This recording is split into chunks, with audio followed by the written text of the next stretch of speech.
Hello everyone, welcome to DIVYA GANITHA. In this video, let us discuss the solution of Kcet 2025. Now, let's get started.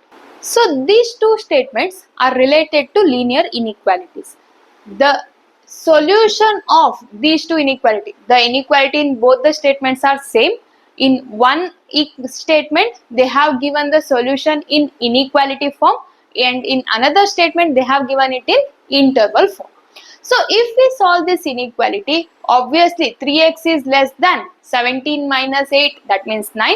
So x is less than 3, which is correct.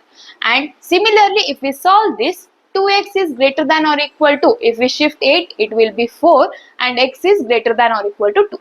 So which is again true. Therefore, statement 1 is true. Now coming to statement 2. If we compare this and write the interval form, the solution will be 2, 3. That is closed at 2 and open at 3. So the number 2 must be included. But here they have given open interval 2, 3, which is a false statement. Therefore the answer is statement 1 is true but statement 2 is false. So this is a problem related to LPP. In this problem, we have to find the maximum value of the Z. For that, they have given the constraints. So let us draw the graph.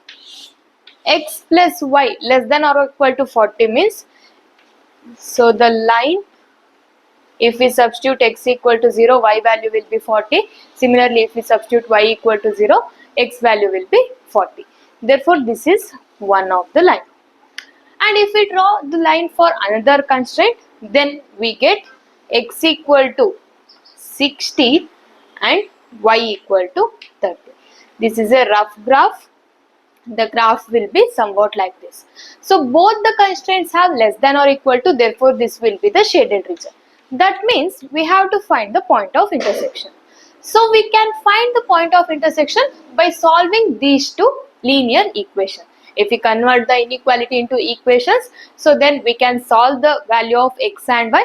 Therefore, we get the point of intersection as 20, 20. Therefore, the corner points are 0, 0, 40, 0, 20, 20 and 0, 30. If we substitute the value for z, then if we consider 0, 30, the value of z will be 120. Similarly, if we substitute 40, 0, then also z value will be 120.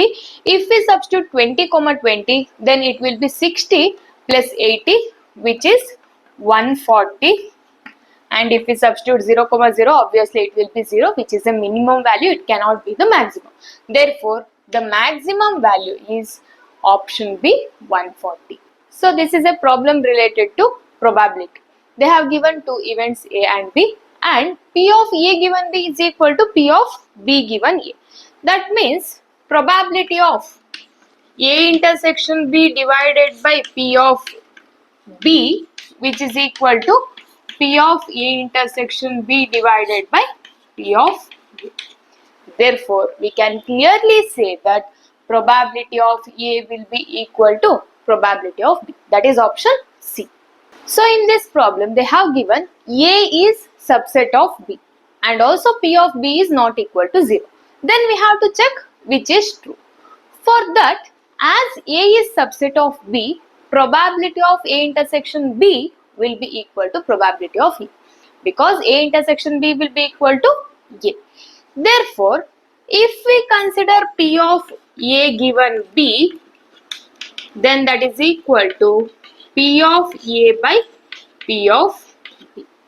Therefore, clearly we can say that option C is not true, because P of A intersection B will be equal to P of A and not P of A equal to P of B. So this is not true.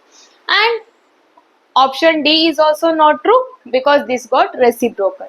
So we have to check from option A and B. For that, P of A given B, we have to check whether it is less than P of A or greater than P of A. Right? For that, this is a fraction and this is also a fraction. Obviously, the numerator, so the fraction is greater than the numerator. Therefore, answer is option B.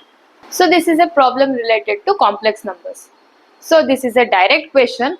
Obviously option A, option B, option D all are true, and the incorrect or the wrong option is option C, because triangle inequality is modulus of z1 plus z2 is less than or equal to mod z1 plus mod z2, but they have given greater than or equal to, therefore the incorrect answer is option C. So in this problem, we have to find the 4-digit even numbers. So the 4-digit number means it cannot start with 0, and the even number means it should end with either 0 or 2. So this problem is divided into two cases. First case is if the number ends with 0. Let us assume the number ends with 0, and the another case will be the number which ends with 2. So if the number ends with 0, then we don't have any restriction to any other places. This place can be filled in 3 ways, this in 2, this in 1. As repetition is not allowed, total number of 4-digit number will be 1 into 2 into 3, that is 6 if the number ends with 0. If the number ends with 2, then the first place cannot be 0. As we want the 4-digit number, in this place we cannot add 0. Therefore, this place has only two choices, that is 3 and 1. Now, in the second place, we can add 0. Therefore, again this place will have two choices, and the 10th place will have only one choice.